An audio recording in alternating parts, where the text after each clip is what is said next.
How to pin contacts on iPhone. To pin contacts on your iPhone, first of all, go ahead and open up the Phone app on your iPhone. Then, open this All iCloud folder. After that, tap on the contact from the list. Once you are in, scroll down and tap on the Add to Favorites option. A pop-up menu will appear. Tap on the Call option. Then, tap on Phone.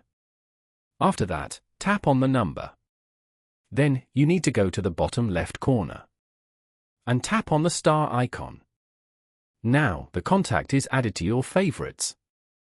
Minimize the application. Then, open the message application from your home screen. Now, tap and hold the conversation. A drop-down menu will appear. Select the pin option from the menu. Now, the message is also pinned as your favorite. By following these simple steps, you can easily pin contacts on your iPhone.